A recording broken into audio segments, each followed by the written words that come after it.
Jokowi ngamuk. RI kekeringan uang. Para bankir buka suara. Kenapa RI ini kekeringan uang? Karena uangnya banyak itu akhirnya terhimpun di suatu rekening, satu sumur milik pengusaha yang akhirnya tidak berputar. Cukup kaget lah. Harga sekarang aja makin naik gitu kan. Terakhir yang saya dapat infonya dari orang rumah, dari istri gitu kan. Terakhir gitu kan, harga cabai sekarang aja udah 140.000 kilo. Pak Jokowi, dengerin ini. Ini gara-gara kebijakan ente ini. PP 51, kamu yang tanda tangan itu PP 51. Gitu, ya kan? Kalau sekarang orang nuntut itu karena ada pengusaha-pengusaha yang nakal, yang ingin menang sendiri gitu loh. Yang rakus. Akhirnya beginilah jadinya. Ya. Makanya ini karena kegagalan memimpin. Kepemimpinan nasional sumber masalah hari ini. Ya. Karena kepemimpinan nasional melahirkan undang-undang haram jadah. Undang-undang Omnibus Law Cipta Lapangan Kerja. Undang-undang Omnibus Law Cipta Lapangan Kerja melahirkan turunannya PP 51 dan masih segar dalam ingatan kita ketika pemerintah ini baru berkuasa. Diberikannya apa dengan kita? PP 78 kawan-kawan. Dan itu juga kita tolak. PP yang mereka berikan itu hanyalah untuk menjadikan kita keset. Seharusnya pemerintah ini hadir. Karena apa? Yang menggaji buruh itu bukan pemerintah, tapi pengusahanya. Seharusnya buruh dan pengusaha itu yang duduk bersama untuk menentukan upahnya. Bagaimana upah layak? Karena apa? Karena upah pengusaha yang benar-benar pengusaha bersih, maka melihat kaum buruh itu sebagai aset yang sangat berharga. Jadi dia harus disejahterakan, bukan diberikan upah murah. Nah, brengseknya pemerintah kita hari ini justru dia yang mengatur upah murah. Ya pengusaha juga mau dong, apalagi pengusaha hitam itu memang itu maunya. Jadi teman-teman, saranku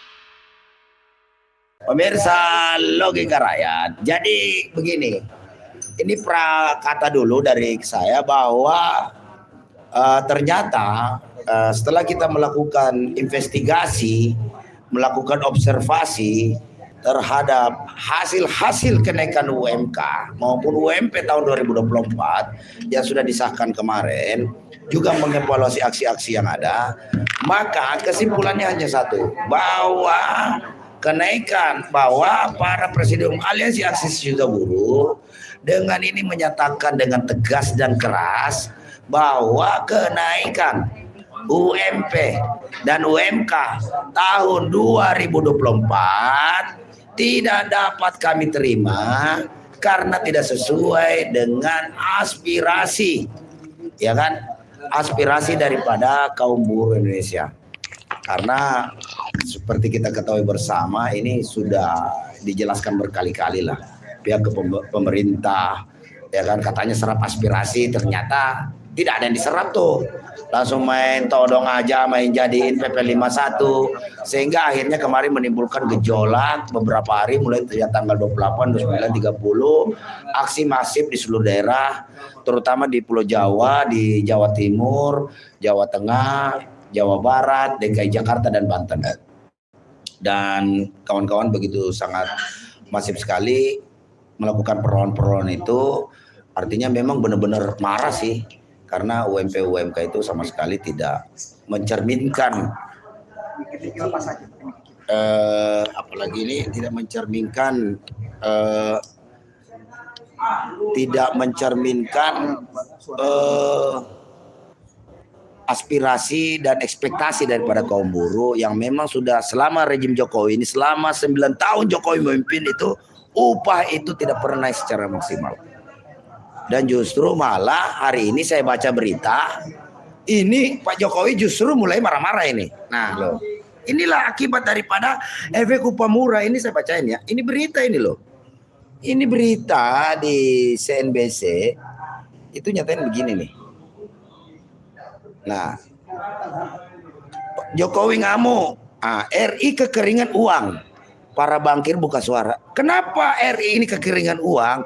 Karena uangnya banyak itu akhirnya terhimpun di suatu rekening, satu sumur milik pengusaha yang akhirnya tidak berputar di kalangan rakyat Indonesia. Kemudian berita yang kedua, bukti baru warga RI semakin susah. Siang malam makan tabungan. Nah ini artinya inilah efek-efek domino yang ditimbulkan daripada sistem upah murah yang diberlakukan oleh Pak Jokowi, rejim Jokowi. Sehingga daya beli masyarakat menurun. Daya beli masyarakat menurun otomatis mengganggu pertumbuhan ekonomi, pendapatan domestik bruto. Ya kan? Nah, jadi untuk ini kita mau dengar dulu nih, ada aspirasi dari Banten, ada Bang Sokani ini sebelum nanti dia mau jalan parsalanya. Nah, Bang Sokani silakan. Oh iya, siap-siap Bang. Langsung. Masya Allah. Silakan. Ya baik, selamat sore. Ya. Hari ini kita mencoba berbagi kekecewaan lah ya terhadap sikap pemerintah yang luar biasa mendikte negeri ini kepada seluruh pejabat negara sampai ke daerah agar patuh terhadap produk yang tidak patut untuk diberikan kepada rakyatnya, yang notabene-nya di masyarakat buruh yang jelas-jelas mendegradasi hak buruh sendiri. Dan tanpa disadari kita mendengarkan celotehan yang terbaru bahwa ternyata pertumbuhan ekonomi berjalan ngadat ya, karena memang setiap kali penekanan terhadap kebijakan upah setiap tahun, tentu kita sadar sesungguhnya yang mau menyadari bahwa pertumbuhan ekonomi itu sangat ditentukan oleh daya beli para buruh maupun petani yang notabene-nya banyak yang harus mendapatkan salary ataupun upah dari hasil kerjanya daripada cukong atau pengusaha-pengusahanya. Oleh karenanya kita tidak akan berhenti menyuarakan kepentingan penderitaan rakyat ini yang notabene mewakili melalui unsur pekerja dan buruh agar PP ini sebaiknya segera dicabut dan tidak menambahkan poin pengali pembagi yang justru mematikan produk-produk regulasi yang sebelumnya yang sebenarnya juga sangat-sangat miris. Akan tetapi di ujung kuasa Pak Jokowi ini luar biasa meninggalkan PP 51 2023 yang sangat menyengsarakan kaum buruh. Kami butuh maklum dan dukungan daripada seluruh elemen bangsa, seluruh masyarakat, bahwa kami hadir setiap tahun bukan karena apa-apa, tetapi karena perut kebutuhan daripada pekerja ini masih jauh dari kata layak. Ya, rencana aksi kita untuk Banten mulai dari daerah kabupaten dan kota itu sudah mering waktu antara 4, 5, dan 6. 6, 7, dan 8. Kemudian nanti akan menunggu instruksi daripada informasi hasil konsolidasi tingkat pusat AASB ataupun Aliansi Aksi Sejuta Buruh. Kita harus tetap mengembalikan ini kepada pemerintah pusat agar selesaikan persoalan kekisruhan, kegagalan di dalam memberikan kebijakan untuk kepentingan masyarakat buruh maupun rakyat secara keseluruhan. Saya pikir itu, Bung. Terima kasih. Ya, terima kasih Bung Sokani, senior dari SPN, juga Wakil Ketua Umum DPD SPN Banten. Nah, kita mau dengar nih komentar dari Mbak Erna dari GSBI. Nah, itu di depan saya tuh. Silakan Mbak Erna, sampaikan evaluasinya kumaha sih ini kemarin di Bekasi gimana? Itu terima kasih kepada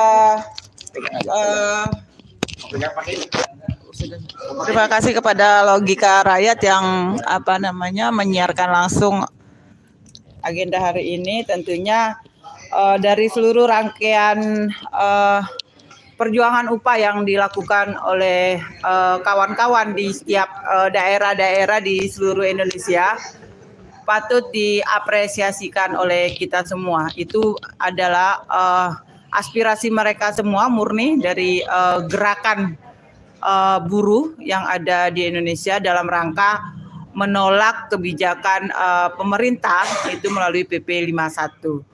Nah, dan hari ini kami juga GSBI yang ambil bagian di dalam rapat Aliansi Sejuta Buruh hari ini sudah melakukan evaluasi atas beberapa kebijakan yang dikeluarkan oleh gubernur di tiap-tiap wilayah, dan hari ini kami secara tegas menyampaikan kami menolak seluruh kebijakan dan regulasi yang dikeluarkan oleh gubernur-gubernur terkait soal kenaikan upah.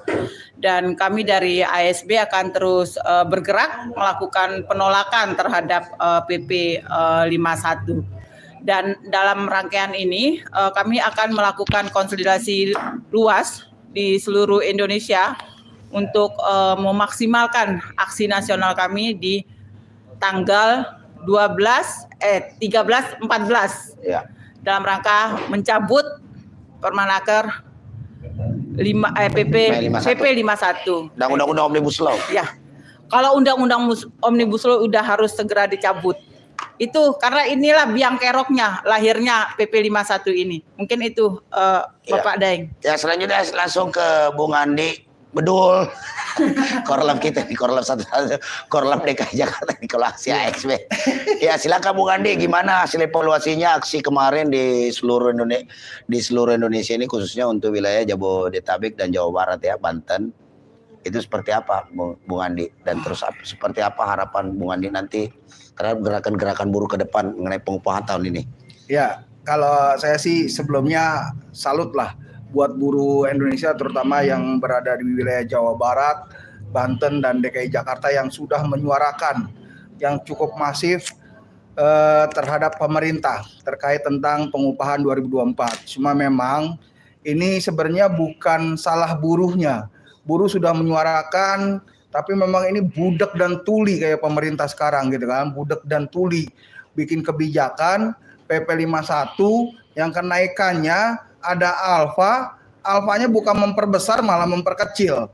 Ini cukup aneh gitu kan, cukup aneh. Tapi memang mudah-mudahan kawan-kawan buruh Indonesia semakin sadar bahwa kondisinya sekarang buruh dan pekerja Indonesia ini sedang dikebiri, ya kan?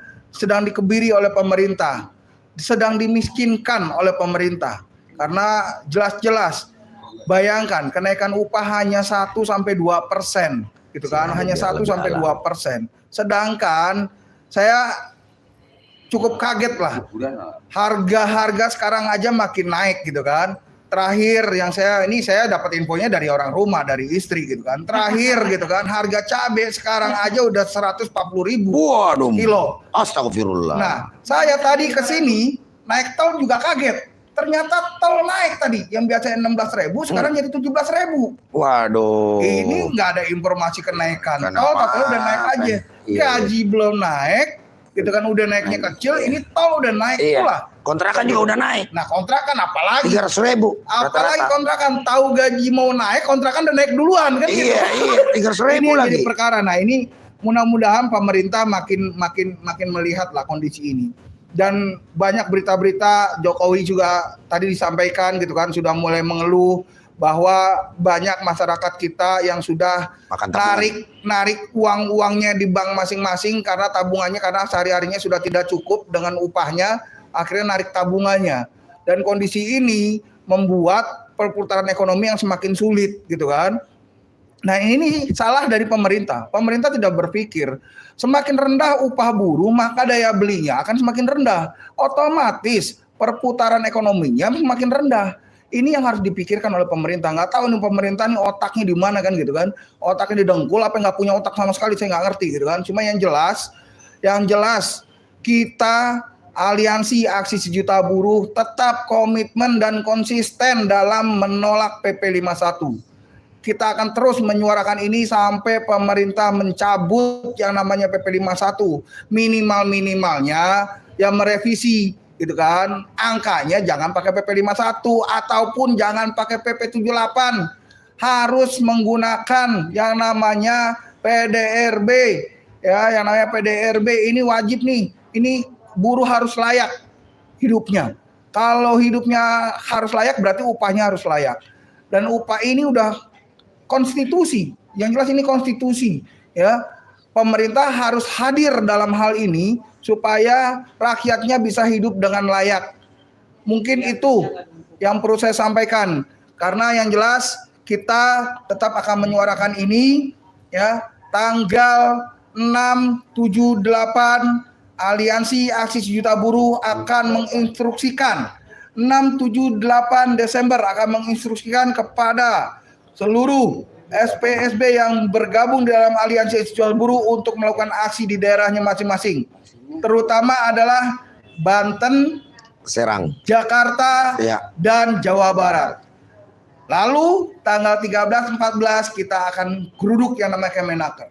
Kita kembali geruduk Kemenaker supaya segera mencabut yang namanya PP 51. Kita akan nginap di Kemenaker tanggal 13-14 Desember 2023. Jadi kawan-kawan buruh se-Indonesia, ya kawan-kawan buruh se-Indonesia yang di luar Pulau Jawa pun kalau mau datang ke Kemenaker dipersilakan. Kita tunggu. Bawa sebanyak-banyaknya. Bawa sebanyak-banyaknya. Gitu ya. Kalau perlu bajak tuh yang namanya kapal laut sama pesawat sama buruh sekalian. Bilang mau menuntut ke pemerintah. Ya, mungkin itu yang perlu saya sampaikan. Sekali lagi, kami ASB tetap konsisten dan komitmen dalam penolakan ini dan kita tidak akan menjual diri kita untuk jabatan apapun gara-gara hal ini. Yang jelas buruh harus sejahtera. Itu saja dari saya. Saya akhiri. Wabillahi taufiq wal hidayah. Wassalamualaikum warahmatullahi wabarakatuh. Waalaikumsalam warahmatullahi wabarakatuh. Terima kasih Bung Andi. Pemirsa, ini di samping saya ini sudah ada Pak Joko. Itu tadi dengerin kan? Ya, jadi pegang dulu ya. bentar, pegang dulu Pak De ya. Ya. Jadi pemirsa Logika Rakyat. Jadi seperti kita ketahui bahwa apalagi ini kebijakan PP 51 kemarin ini memang menyebalkan dan sangat bikin buruh ini marah besar. Karena Anda bisa bayangkan kenaikan itu rata-rata itu 60.000. Kalau di Jawa Barat loh ya. Lebih parah lagi di Banten tuh. Hanya kenaikan kalau dirata-ratakan itu sekitar 2, dari upah sekarang 60.000, 80.000 lah. Nah 60.000 per bulan sementara kontrakan dari kemarin harga 500 sekarang sudah jadi 750. Nah yang harga 750 udah jadi 1 juta. Ya, yang sudah 1 juta itu 1.250.000. Jadi kenaikan kontrakan itu 250.000. Woi. 250.000. Jadi Anda bayangkan gaji cuma naik 60.000 rata-rata, mesti tambahan untuk bayar kontrakan itu 250. Berarti minus 190.000. Itu kontrakan aja. Itu kontrakan aja. Oi Pak Jokowi, dengerin ini. Ini gara-gara kebijakan ente ini.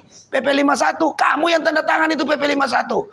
Sehingga memaksa gubernur itu ya kan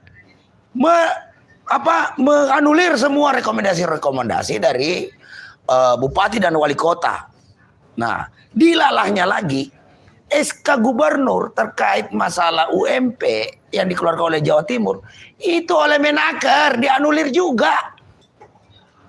Jadi memang kepala daerah yang sudah berinisiasi mendengarkan aspirasi warganya, berusaha untuk mensejahterakan warganya di wilayah masing-masing. Itu semua ya kan dibatalkan, digagalkan oleh pemerintah pusat. Dalam hal ini yang disayangkan Ibu Ida. Ngapain juga lu tanda-tanda cawe-cawe di situ? Ya kan? Lu takut dicopot ya? Ini Bu Ida juga kadang-kadang ngaco juga nih. Ya kan? Nah makanya kita itu mau demo Anda itu, minta pertanggungjawaban Anda. Apa alasan Anda itu mencabut itu? Ya kan, ngapain lu yang anulir SK Gubernur Jawa Timur itu? Ya kan? Biarin aja pengusaha kalau mau gugat di PT UN. Kenapa sih? Buat menyenangkan rakyatnya, buat apalagi ini membikin upah layak itu kenapa sih? Atau juga nilainya juga masih jauh dari ekspektasi. Nah, kita dengar informasi tadi yang saya baca di awal, Pak Jokowi udah mulai marah besar karena ternyata uang-uang di bank udah mulai kering. Pak Joko ya, Pak Joko ya. Bukan Joko Widodo. Ini Pak Joko Heriono ini, Ketua Umum SPN. Nah, bukan Joko Widodo. Yang dilawan oleh ASB ini adalah kebijakan Pak Joko Widodo, bukan Joko Heriono. Justru Pak Joko Heriono ini mau saya minta nanti pendapatnya apa. Kenapa bisa Pak Joko Widodo itu marah-marah di media menyatakan bahwa uang di perbankan itu mulai kering. Kemudian hasil survei warga RI ini udah mulai makan dari tabungan.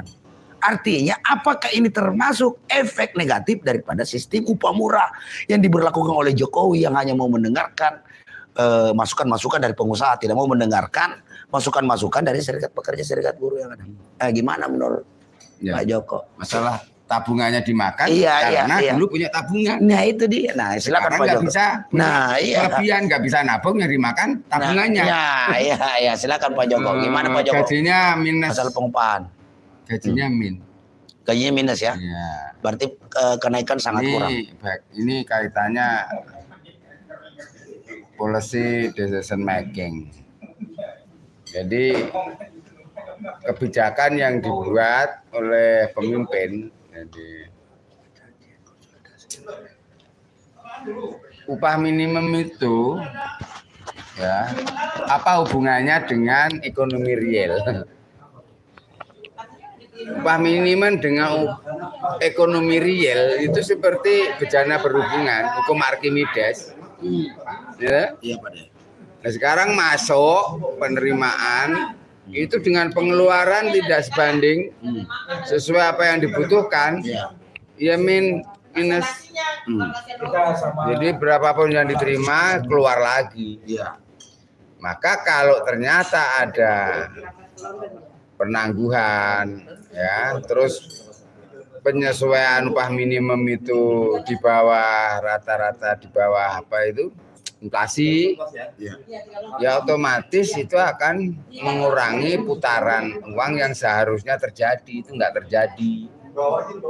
Nah ini sudah 8 tahun kita nggak terasa pertumbuhan upah minimum itu kan ditekan. Alasannya untuk efisiensi, alasannya untuk produktivitas, ketahanan usaha dan lain sebagainya.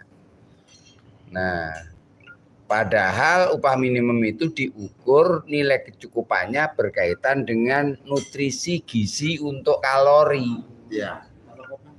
Nah, jadi nggak ada logikanya upah minimum itu bisa dibayar atau nggak dibayar, harus perusahaan untung. Nggak ada urusannya untung rugi. Yang namanya mandatori, iuran, jaminan sosial, pesangon, upah minimum, nggak ada hubungannya dengan untung ruginya sebuah perusahaan. Pilot pun sekalipun ya, perusahaan pilot tetap itu mandatori, dilanggar 4 tahun penjara. Nah itu konstitusinya. Lalu bagaimana melaksanakan konstitusi upah minimum itu supaya realistis, yang namanya layak, wajar gitu. Itu kan ada ketentuannya, ada Permenaker tentang KHL.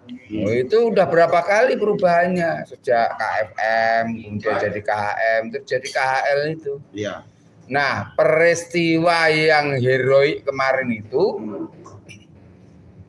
di mana-mana pihak aur-aur Suromroto, Joyomroto. Tahu nggak artinya? Apa itu artinya Pak De? Oh, jelek wajar. Ya kan? Supaya merata kemenangannya. Gitu. Minta keadilan. Suromroto, Joyomroto. Harus seimbang gitu. Ini yang terjadi adalah PP 51 ini meniadakan bagaimana cara penyesuaian upah minimum yang rumus awalnya itu KHL ditambah PDRB ditambah inflasi. Nah ini nggak terjadi, gitu.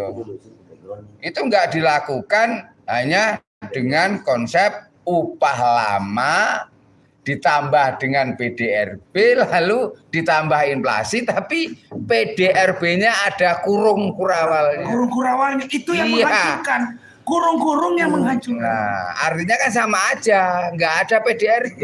Jadi upah lama ditambah inflasi. Inflasinya year to year. Jadi tahun lalu sama tahun yang sekarang ke sono udah inflasi lagi. Nah, bicara tahun lalu itu 2 tahun yang lalu itu kan COVID.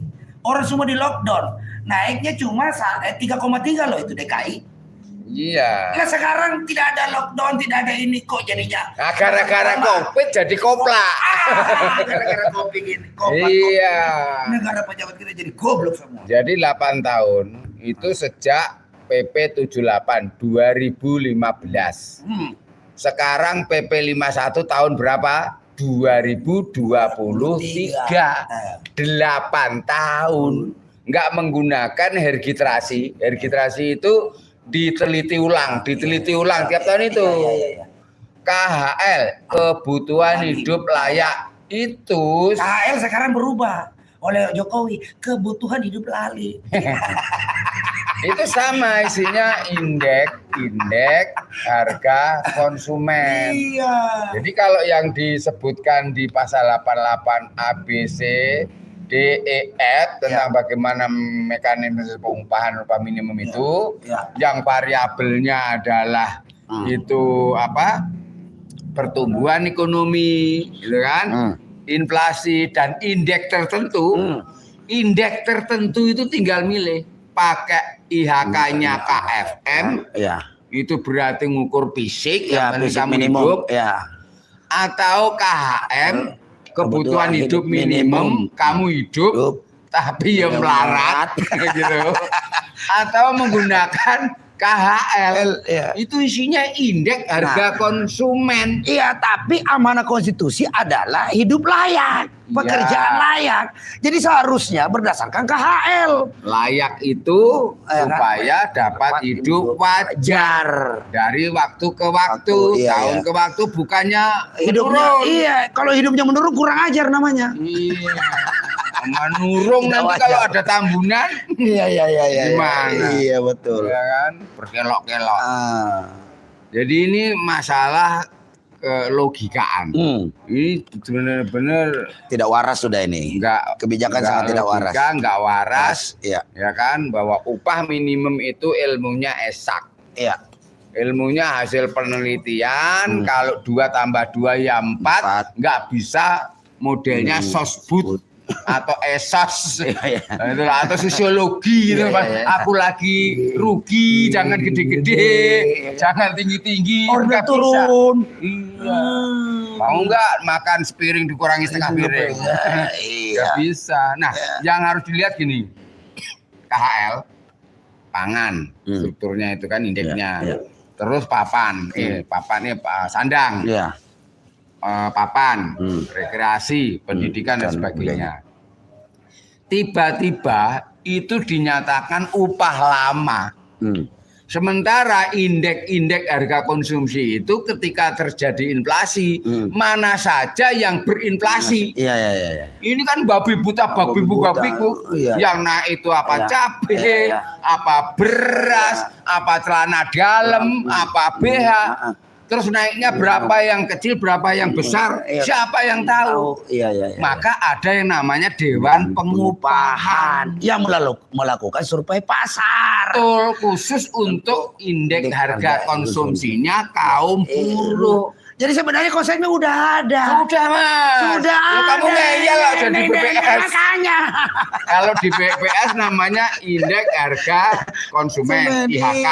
Itu secara keseluruhan, secara wajar, itu jumlahnya lebih banyak. Karena konsumsi rata-rata rumah tangga itu bahkan rata. Yang elit sama yang kere-kere melarat itu diambil tengah rata. Jadi sebenarnya IHK itu lebih tinggi daripada KHL.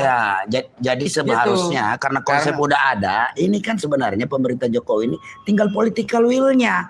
Dia mau nggak mensejahterakan rakyat. Ini kan apain kemarin janji kampanyenya Piagam Martina. Will itu wanita idaman. Jadi nggak mau dia takut sama ibu. Bisa dia. Gitu. Dia istri juga ya? Kata suami takut istri. Tapi Kenapa dari upah jadi will? Iya kan ya ada. lah makanya politik will. Political will. Iya kan? Yang jelas gini. Iya kan kemauan politiknya harus ada. Ya, hampir awur-awur daerah kemarin itu masuk ke Salut. kota. Iya. Ya kan, Suromroto, Jayamroto. Iya. Kalau susah ya bareng. Kalau mau seneng ya bareng. Gitu loh. Dan kita apresiasi ya. Sendiri. Dan ini jelas. Pak Jokowi mengeluhkan tentang pertumbuhan ekonomi. tentang ekonomi real yang melambat. Berarti hukum Arkimidesnya itu nggak muter. Iya. Tahu kan hukum Arkimedes? Iya. Gitu. Jadi dari dataran tinggi itu ngalir ke yang rendah. Lah ini rendah terus ya Mau dipaksa naik ke atas, ya nggak bisa. Nggak bisa. Iya. Nggak mungkin. Orang yang dari disedot. Iya. Akhirnya ya pedagang-pedagang kecil itu jualan nggak pernah habis. Iya. Bobor. Boro-boro, Bisa. boro-boro mau menghidupkan UMKM. Iya. UMKM daya belinya menurun. Jadi gini, ada ekonom yang bisik ini tuh untuk menambah putaran uang real, Iya. uang receh itu Iya. dengan cara bansos saja Pak, Iya. dengan cara BSU, BSU Pak, BLT. nggak bakal cukup. Enggak bakal. Nah, cukup. bayangannya gini, Ya. populasinya itu kurang lebih 58 juta buruh penerima upah. Iya. Nggak semuanya upah minimum. Iya, ada Nggak di bawah. semua. Iya, ada masih ada juga di bawah. Ada yang nggak terima upah minimum, ada yang upahnya lebih tinggi dari upah minimum. Tapi masalahnya nggak di situ. Iya. Terjadi pertumbuhan upah minimum yang disesuaikan, Ya. maka di pabrik-pabrik, di sektor-sektor kerja namanya sundulan. Sundulan. Ya, bukan susu. Kalau nggak disundul berarti upah yang lama kan ketimpa. Iya, iya, Ribut. Nah, ini sundul. Umpamanya naik 10%, maka upah lama pun sesuaikan dulu. Ya kan, sesuaikan. Baru dinaikin. Karena apa? 10% itu realitas dari indeks harga konsumen yang namanya inflasi. Nah, dalam inflasi itu dari sekian item indeks-indeks itu kita nggak tahu mana yang menyumbang. Pertanyaannya adalah, Mau demo apa enggak? Gitu. pertanyaannya adalah, apakah para akademisi ini ngerti orang dengan teori ini? Ngerti orang? Rambutnya. Tahu-tahu cari uang susah Pak sekarang itu. Aduh, parah Gitu. emang. Ya kan? Ini pembisi-pembisi Jokowi ini gagal paham semua. Uang ngumpul di bank semua, ya kan? Depositonya apa? Bangkir-bangkir, jor-joran. konglomerat itu membesar. Iya. Tabungannya rakyat kecil dikorek tiap hari, dimakanin tiap hari. Akhirnya tekor. Lah boro-boro nabung. Nah, iya. Gaji sebulan aja Sebenarnya- cuman 20 hari. Iya, perputaran UMKM itu bisa kita lihat kalau kita demo. Nah, itu kan penjual kopi-kopi termos itu kan laris. Itu kan salah satu contoh bukti ekonomi real. real. Jangan-jangan nggak mudeng real. Iya, makanya kita mau demo ini. Para kawan-kawan UMKM yang kopi-kopi termos itu kita mau demo nih. Iya. Ya kan? Kita akan mau demo. Dia yang kita putarkan uang 2.000-3.000. Iya, itu jauh lebih real. Itulah ekonomi real. Bukan kayak janji-janji Jokowi. Ya janji-janji hanya tinggal mimpi. Jadi aksinya nanti tanggal berapa? 678 di Serang. Itu yang daerah Daerah, ya. sosialisasi. 13-14 di Jakarta. Mau usulan ke presiden apa menteri? Ya, dua-duanya. Menteri pembantunya presiden. Iya kan? Ke pembantunya Iya, dulu. ya pembantunya dulu karena dia ini menganulir SK kemarin Gubernur Jawa Timur yang tidak menggunakan PP 51. Itu kan artinya sudah ada komunikasi, kesepahaman. Nggak mungkin juga gubernur itu tidak minta pertimbangan daripada pengusaha yang ada di Jawa Timur. Apakah Bu Menteri itu bisa menggunakan kewenangannya untuk mendiskresi melampaui dari PP 51? Ya, bisa saja karena di situ pasal 88 kan ada di situ, atau ada apalagi nih kebijakan-kebijakan lain. Bisa saja kalau mau. Kalau mau itu masalahnya harus tidak. Dia tidak mau, dia takut kehilangan jabatan. Dia lebih takut kehilangan jabatan daripada kehilangan kemuliaan di mata Allah Subhanahu wa taala. Ya, mudah-mudahan nanti diterima mendapatkan tempat yang layak. Oke. Bila kita wassalamualaikum. Oke, nah kita ke Pak Arif. Pak Arif, ini Pak Arif. Ketua Umum SPLM juga. Ini Pak Arif. Nah, itu kita mau, menurut Pak Arif gimana nih Pak Arif, hasil USK, UMK, UMP kemarin yang tentu saja makan dulu. Oh ya, ya kan? Ya, buka dong maskernya. Buka dong masker biar gantengnya kelihatan gitu. Ini. Nah, gitu dong, cakep kan pemirsa. Ketua SPLM ini kan. Ya gimana Pak Arif ini? Ngobrolin habis-habisnya pokoknya Bang, tuntas habis sama Bang Arif. Oke, siap Pak Saukani. Salam sama teman-teman di Banten. Selamat berjuang. Ya, selamat berjuang ya. Teman-teman di Banten kita dukung 678. Pokoknya all out. Ya kan, powerful. Ah, itu pemirsa tadi kawan-kawan dari Banten ini mau. Nah, seperti apa Pak Arif melihat kenaikan upah yang sangat miris sekali ini? Ini kayaknya udah tidak sangat tidak manusiawi. Bayangkan di Jawa Barat hanya kenaikan 60.000 rata-rata. Jadi Seperti apa menurut perspektif Pak Arif? Silakan Pak saya Arif. ini nggak ngerti cara mengelola pemerintah ini, Iya. mengelola presiden ini. Ya, Iya. presiden mengelola negara ini. Iya, seperti Ya. apa? Betul. Saya nggak ngerti. Hmm. Setiap tahun Iya. sudah mungkin lebih daripada berapa puluh tahun masalah upah nih kan. Iya. Gak kelar-kelar. Setiap tahun selalu ada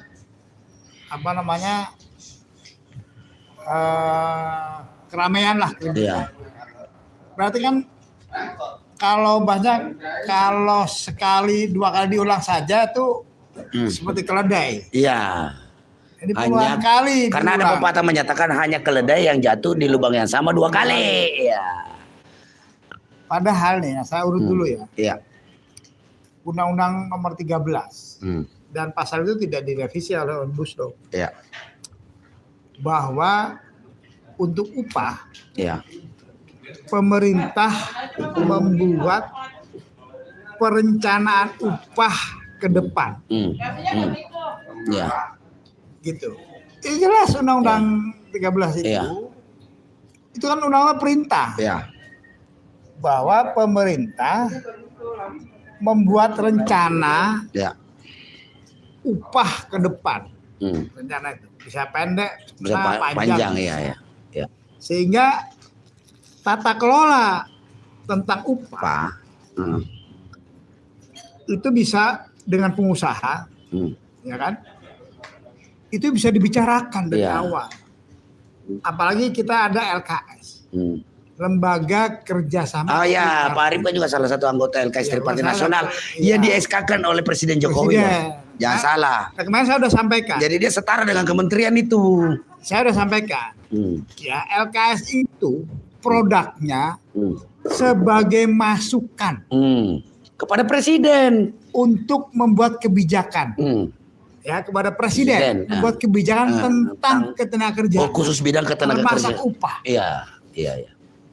Jangan lupa ya, SK LKS-nya SK-nya Presiden. DPR mewakili sekian orang. Iya.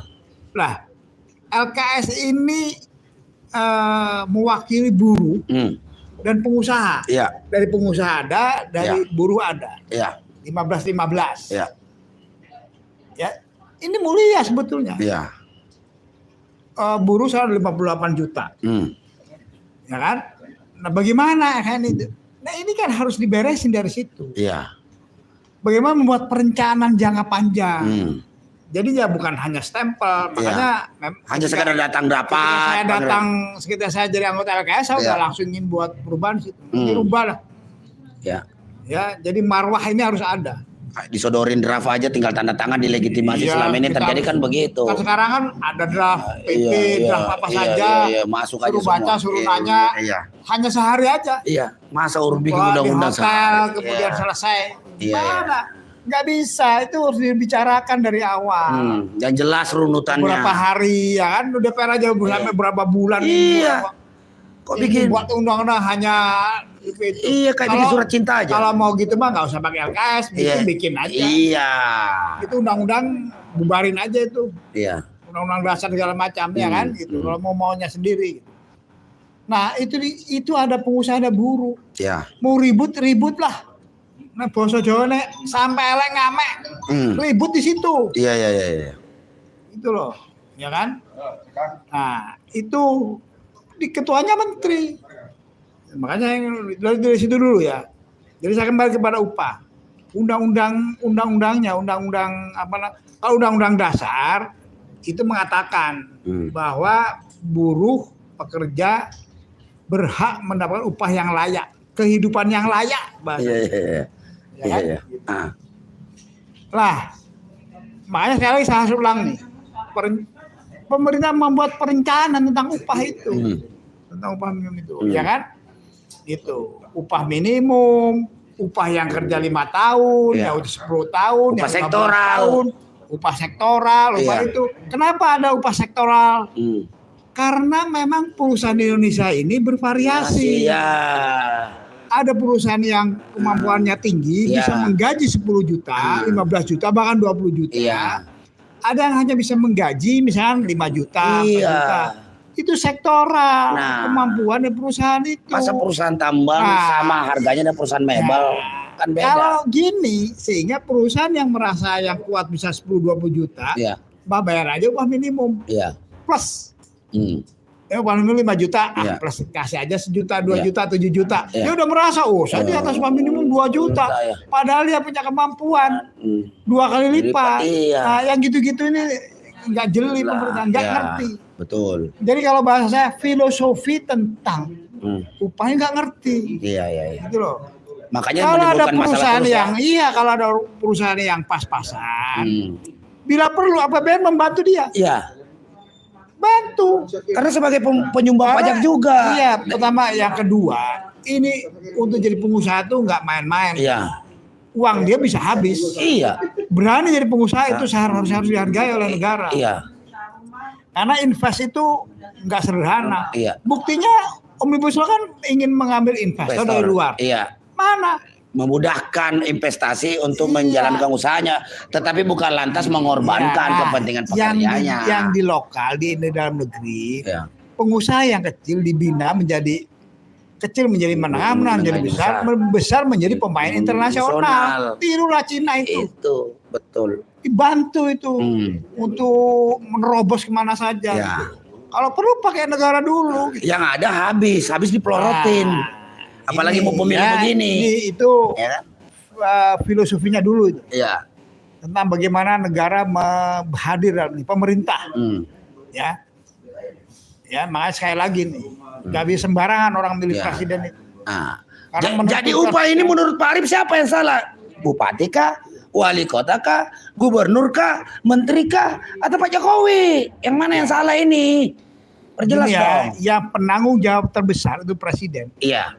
Namanya kepala pemerintahan. Iya. Dia ngangkat menteri, Nah. apapun ya kan? Nah. Ya presiden. Iya. Dia membuat kebijakan, Nah. ya kan? Yang tadi political will, Iya. ya kan? Ini will beneran. Iya. Kan Ya. bukan. Nah, kemudian dia membuat stimulan kepada perusahaan-perusahaan yang Ya. butuh bantuan, Iya. kepada UMKM gitu loh. Nah. Itu ya, ini tiap tahun ada butuh. Hmm. Oke.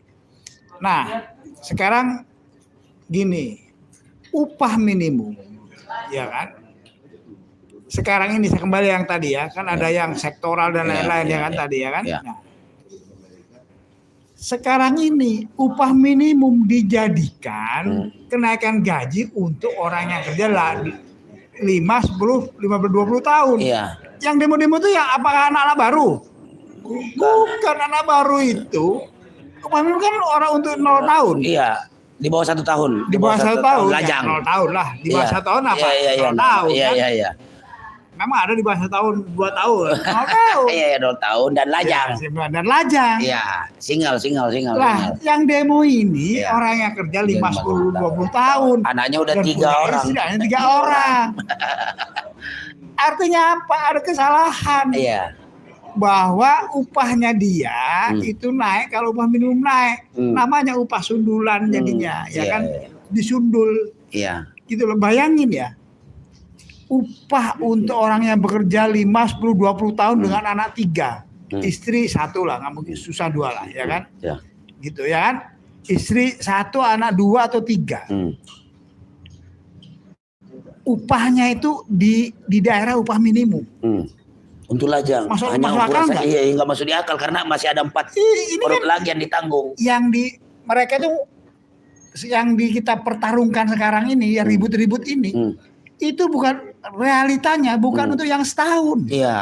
bukan yang 0 tahun, realitanya yang 5, 10 ke atas tahun kok. Iya. Itu, nah pemerintah yang gitu aja nggak ngerti Iya. psikologis kenapa sih ribut buruh ini. Iya. Jadi ributnya buruh ini bukan upah, Dia mendapatkan upah minimum, tapi kerjaan udah 5-10-20 tahun. Iya. Makanya ribut. Karena nggak sejahtera. Iya. Karena pemerintah nggak bisa mengatur, gitu loh. Nah. Itu makanya ada ribut di sini. Nah ya, saya juga pengusaha juga harus tahu ya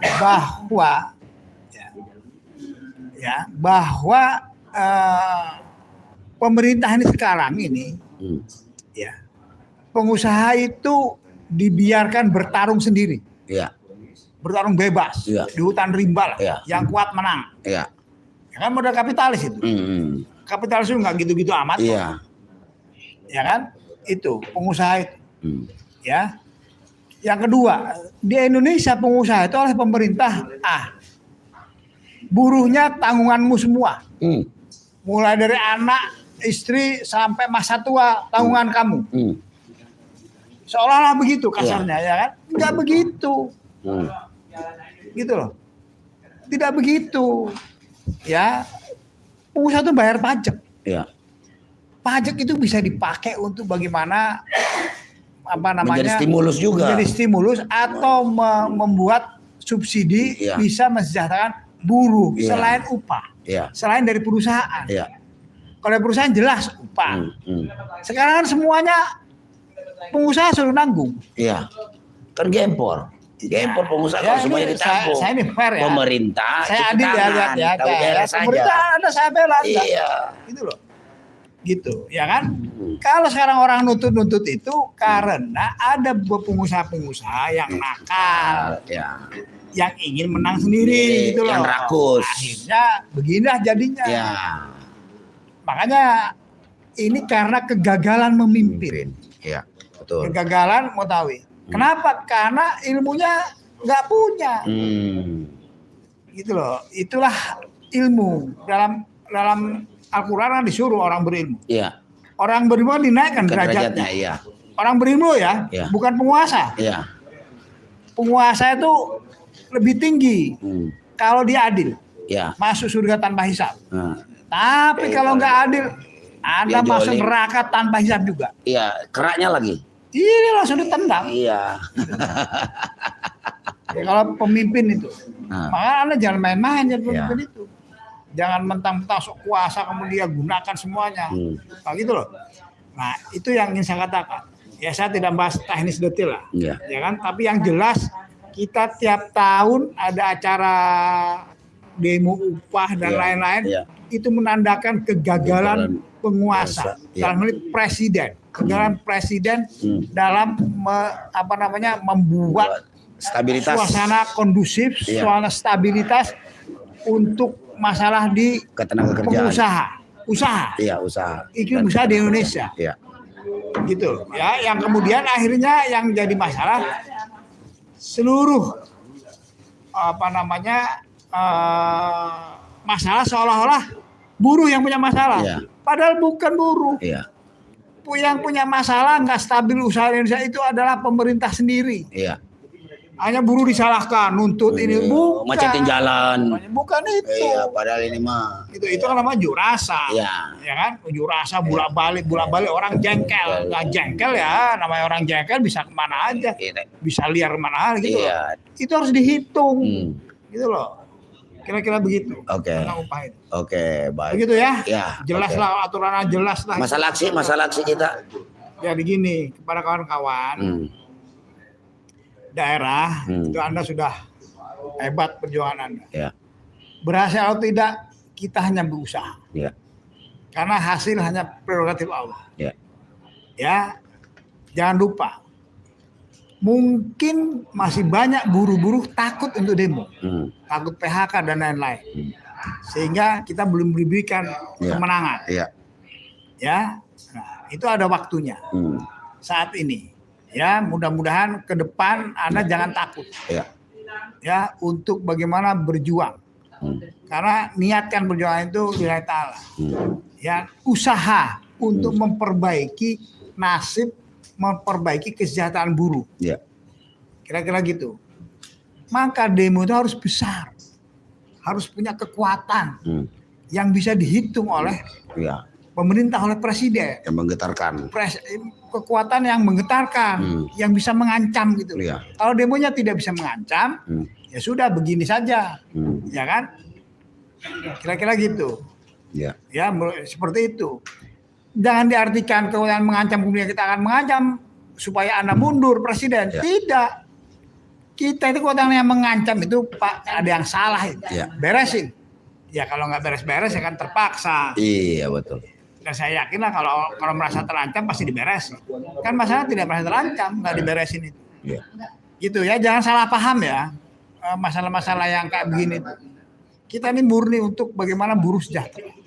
Upah menjadi ya layak lah sesuai dengan undang-undang dasar. Itu amanah loh. Ya kan? Keadilan sosial bagi seluruh rakyat Indonesia. Gini Rasio mengatakan pertumbuhan ekonomi tidak rata. Memang ada pertumbuhan ekonomi, tapi tidak merata itu. Hanya dikuasai oleh orang-orang tertentu saja. Sudah jelas tidak meratanya. Ya kan? Tidak merata dari apa namanya dari sisi-sisi ekonomi itu. Kira-kira begitu ya. Jadi sekali lagi bahwa apa namanya undang-undang dasar sudah memerintahkan itu. Ya, Pancasila memerintahkan dan itu amanah buat pemegang kekuasaan. Begitu. Oke. Bung Naeng. Terima kasih. Logika Rakyat Weiss. yang pemirsanya dari Indonesia dan luar Indonesia. Yes.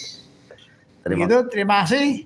Selamat berjuang. Assalamualaikum warahmatullahi wabarakatuh. Waalaikumsalam. Terima kasih Pak Arif atas masukannya. Para pemirsa Logika Rakyat baik dalam dan luar negeri. Mbak Yanti? Pre dulu. Oh ya udah.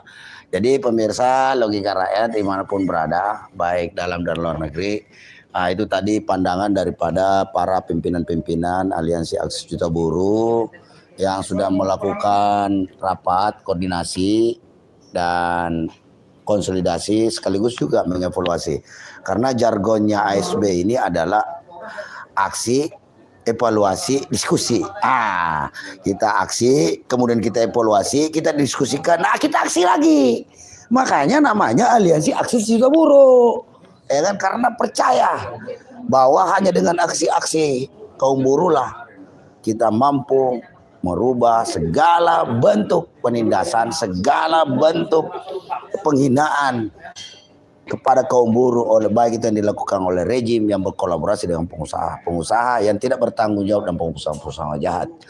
Dan sesuai tadi saya ulang lagi bahwa hasil rapat konsolidasi evaluasi Aliansi XB terkait masalah aksi penetapan UMP dan UMK adalah satu, Aliansi Aksi Juta Buruh menolak keras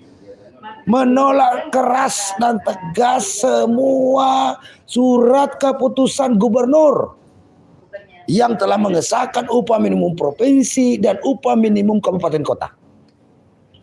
Karena tidak sesuai dengan amanah undang-undang. Hanya berdasarkan PP 51. PP 51 kita udah tolak. PP 51 anak dari undang-undang Omnibus Law yang kesemuanya itu ditandatangani oleh Pak Jokowi. Jadi kami menolak semua kebijakan pengupahan tahun 2024. Yang kedua, bahwa Presidium Aliansi Aksi Juta Buruh mendukung aksi lanjutan yang dilakukan oleh kawan-kawan yang ada di Serang, Banten, Tangerang, Lebak, Pandeglang, dan semuanya yang ada di Provinsi Banten pada tanggal 6, 7, 8 Desember yang akan datang. Nah, kalau sekarang udah tanggal berapa ini? Tanggal 4, ya kita tidak tahu mana yang 6, 7, 8 itu yang akan dipilih. Dan itu kita serahkan dan kita support. Dan kita juga menghimbau kepada seluruh daerah-daerah yang ada di luar Banten untuk dapat melakukan hal yang sama. Melakukan aksi-aksi penolakan. Karena kalau Anda tidak melakukan aksi, itu sama dengan Anda menerima semua putusan-putusan gubernur yang sudah menaikkan upah kita sangat tidak wajar. 60.000.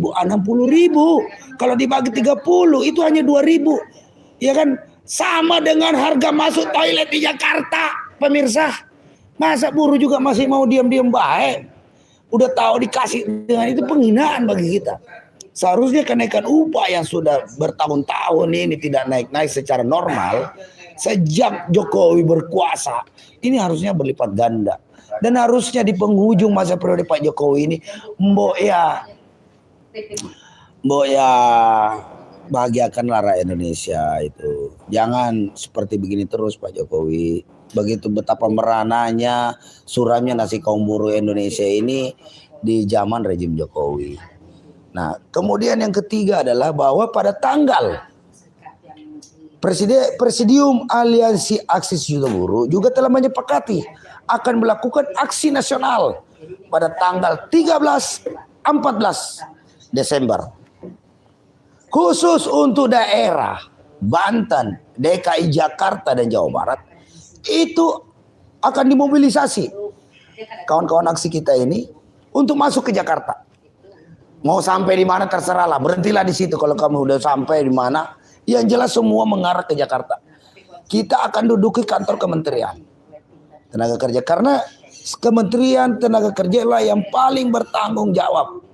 Ya kan, sebagai kepanjangan tangan presiden dan tentu saja dengan presiden tentunya yang bertanggung jawab, tetapi sebagai institusi dia harus ikut bertanggung jawab terhadap urusan ketenagakerjaan. Kita akan datangin dia. Kita akan datangi kementerian. Kalau perlu Pak Jokowi suruh datang ke kementerian biar sekalian. Gitu loh. Sekalian ambil kebijakan baru terhadap pengupahan. Buat diskresi. Perbaiki upah buruh ini. Karena Anda sendiri sudah mengeluh. Kenapa uang-uang di bank itu mengering. Kenapa uang mengering? Karena uang tersentralisasi dari sekelompok orang dalam hal ini penguasa. Kemudian menyimpan uangnya di bank. Melakukan deposito. Ya kan? Nah sementara kaum buruh nggak bisa nabung. Uangnya habis begitu saja. Bahkan gajian tanggal 1, tanggal 10 udah ngutang. Karena tekor, ya kan? Ini benar-benar ini luar biasa penjoliman ini. Nah, dan selanjutnya juga dalam rangka aksi tanggal 13-14 Desember ini nyongsong terhadap Hari Hak Asasi Manusia Internasional yang jatuh pada tanggal 10 Desember. Kita akan all out. Kita akan all out, kita akan maksimalkan. Dan pada kaum buruh, buktikanlah kemarahanmu. Kalau kamu dikasih upah yang sangat tidak wajar ini. Buktikan bahwa buruh mampu merubah keadaan. Dari yang tidak baik menjadi baik. Nah, di sini juga ada nih. Niko Silalahi nih. Nah, silakan Niko, bagaimana pandanganmu terkait masalah isu pengupahan tahun 2020 ini, silakan. Kalau aku sih pandanganku simpel nih Bang. Terkait pengupahan di mana-mana itu kan jelas penyakitnya dari PP 51 ya, yang dikuatkan dengan Undang-Undang Omnibus Law Jahanam. Nah, dan itu menunjukkan bahwa pemerintah ini menganggap buruh itu sebagai budak, ya, bukan lagi sebagai rakyat, ya, tapi hanya sebagai budak yang seseenak-enaknya mereka perlakukan. Itu udah kayak keset ya. Udah lebih parah dari keset lagi Bang. Iya, udah kayak budak ya. Udah betul-betul budak yang nggak punya hak hidup lagi. Haknya hanya mengabdi tanpa mendapatkan kepastian-kepastian yang lainnya gitu loh. Maka kalau aku sih mengatakan buruh Indonesia sudahlah mimpi-mimpimu tentang kesejahteraan. Sudahlah mimpi-mimpimu tentang keadilan kalau kalian masih diam. Kalau kalian masih takut untuk bersuara. Usulku, saranku kepada buruh Indonesia, bersatulah. Tunjukkan bahwa persatuan buruh itu sangat solid kawan-kawan. Jika buruh bersatu tuh Jokowi dengan mudah ditumbangkan. Gerakan ini bukan masalah gerakan untuk menumbangkan kekuasaan, tidak kawan-kawan, tapi gerakan ini untuk merebut kesejahteraan. Namun bila pemerintah tidak memberikan kesejahteraan bagi rakyatnya, khususnya kaum buruh, maka sudah kewajiban rakyat maupun buruh untuk mengganti pemerintahnya. Ya. Itu dicamkan teman-teman. Jadi mulailah fokus, mulailah melihat bahwa akar masalah ini adalah pemimpinan nasional.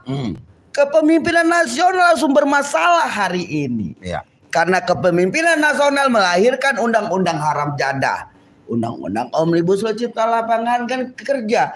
Undang-undang Omnibus Law Cipta Lapangan Kerja melahirkan turunannya PP 51 dan masih segar dalam ingatan kita ketika pemerintah ini baru berkuasa. Diberikannya apa dengan kita?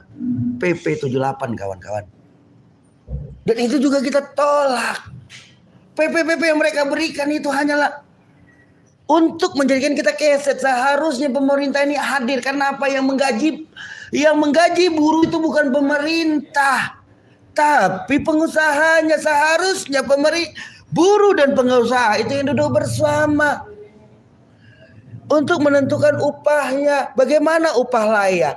Karena apa? Karena upah pengusaha yang benar-benar pengusaha bersih, maka melihat kaum buruh itu sebagai aset yang sangat berharga. Jadi dia harus disejahterakan, bukan diberikan upah murah. Nah, brengseknya pemerintah kita hari ini justru dia yang mengatur upah murah. Ya pengusaha juga mau dong, apalagi pengusaha hitam itu memang itu maunya. Jadi teman-teman, saranku tanggal 13, 14, ayo kita bikin aksi serentak nasional. Kita dorong aksi bersama. Kita dorong wilayah Jabodetabek. Jabodetabek, DKI, Banten, Jawa Barat. Pusatkan di Jakarta. Dan daerah-daerah lain pusatkan juga mainnya di pusat-pusat. Apa yang harus kita lakukan? Kalau pemerintah nggak mau dengar kita, maka kita harus menjawab pemerintah, yaitu lumpuhkan pelabuhan, lumpuhkan bandara, lumpuhkan pabrik-pabrik, supaya apa? Pemerintah mendengar kita. Karena sudah tidak bisa lagi kita diam-diam, sudah bisa lagi kita hanya melakukan lip service semata atau melunturkan tanggung jawab kita sebagai pimpinan-pimpinan serikat. Karena kita harus sudah gerak bersama kawan-kawan, melakukan pemogokan total. Cuman itu yang bisa membuat pemerintah ini mendengar. Jika pemerintah tidak mendengar pemogokan, pelumpuhan kita, maka pilihannya adalah gulingkan Jokowi segera. Cuman itu yang harus kita lakukan kawan-kawan. Cuman itu yang harus bisa kita lakukan. Karena apa? Karena memang pemerintah hari ini pemerintah yang anti rakyat, ya, pemerintah yang hanya memiskinkan rakyatnya, pemerintah yang ada menjadi kacung-kacung oligarki dan pengusaha hitam. Itu yang kita lawan kawan-kawan. Kita tidak sedang membenci Jokowi kawan-kawan. Kita tidak sedang memusuhi Jokowi. Kita tidak sedang memusuhi Menkes. Atau kita tidak sedang memusuhi Menkes, Menaker. Ya. Kita tidak sedang memusuhi mereka teman-teman. Tapi yang kita musuhi adalah kebijakan-kebijakan jahanam yang menyengsarakan nasib rakyat Indonesia. Itu yang harus kita lakukan kawan-kawan. Tetap semangat berjuang. Jangan takut. Jangan pernah ragu.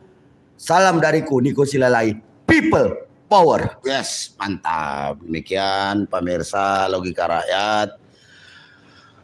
Baik dalam dan luar negeri, tentu saja Logika Rakyat hadir ini untuk mencerdaskan kehidupan bangsa yang memang menjadi amanat konstitusi, mengajarkan masyarakat Indonesia untuk terus berlogika. Karena dengan berlogika, insya Allah kita akan melakukan tindakan-tindakan yang terukur, benar dan sesuai dengan konstitusi. Dan sekali lagi saya ingatkan kepada seluruh kaum buruh Indonesia, ya kan, kita boleh kalah, tapi kita tidak boleh menyerah. Kita kalah, kita bangkit lagi. Kita kalah, kita jatuh, kita bangkit berdiri lagi.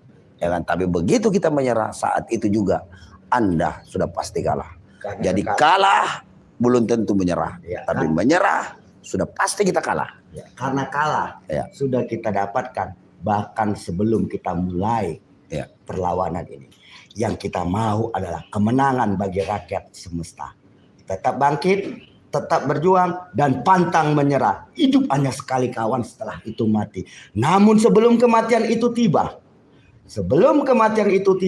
berbuatlah untuk kebaikan bangsa dan negara, serta keadilan dan kesejahteraan untuk seluruh rakyat di negeri ini. Hidup buruh yang melawan. Hidup buruh yang melawan. Nah pemirsa, jadi dan dalam kesempatan ini juga saya mengucapkan terima kasih dan mengapresiasi perjuangan kawan-kawan buruh yang ada di seluruh Indonesia yang kemarin turun berjuang mengawal apalagi ini penetapan upah minimum kabupaten dan upah minimum provinsi, upah minimum kabupaten dan kota. Walaupun masih belum sesuai dengan hasil kita, tetapi itulah perjuangan kita dan kita tidak berhenti. Dan sikap kita hari ini adalah jelas tadi yang saya sampaikan di awal, bahwa Aliansi Aksi Judo menolak seluruh surat keputusan gubernur terkait masalah kenaikan upah minimum provinsi dan upah minimum kabupaten kota. Karena berlandaskan PP 51 yang jelas-jelas kita tolak. yang jelas-jelas tidak sesuai dengan konstitusi. Undang-undang Omnibus Law itu disahkan juga karena permainan di Mahkamah Konstitusi, ya kan? Tidak dikelola secara fair. Banyak di situ permainan di Mahkamah Konstitusi. Sudah acak-acak itu Mahkamah Konstitusi. Jadi wajar ketika hari ini kaum buruh tidak percaya dengan mekanisme yang ada di pengadilan. Pengadilan yang benar, yang sejati hanya ada di jalanan. Karena pemerintah lah yang memaksa melakukan hal-hal demikian. Ya kan, kita ini kaum buruh ini baik-baik saja, pengen normal-normal saja. Namun pemerintah lah yang memaksa kita untuk turun ke jalan. Ya kan? Nah, maka dari itu tetap semangat kawan-kawan ya. Tetap semangat dan sekali lagi terus lakukan konsolidasi, perhebat gerakan-gerakan kaum buruh Indonesia. Terus kita lakukan perlawanan yang masif sampai tuntutan kita dipenuhi oleh pemerintah. Kalau pemerintah tidak mampu, tetap memaksakan kehendak, sekalian rejim ini kita ganti karena sudah tidak aspiratif lagi. Mungkin itu saja. Semoga tayangan ini bermanfaat. Sampai bertemu lagi kawan-kawan semua. Assalamualaikum warahmatullahi wabarakatuh. Hidup buruh, hidup buruh, hidup buruh yang melawan.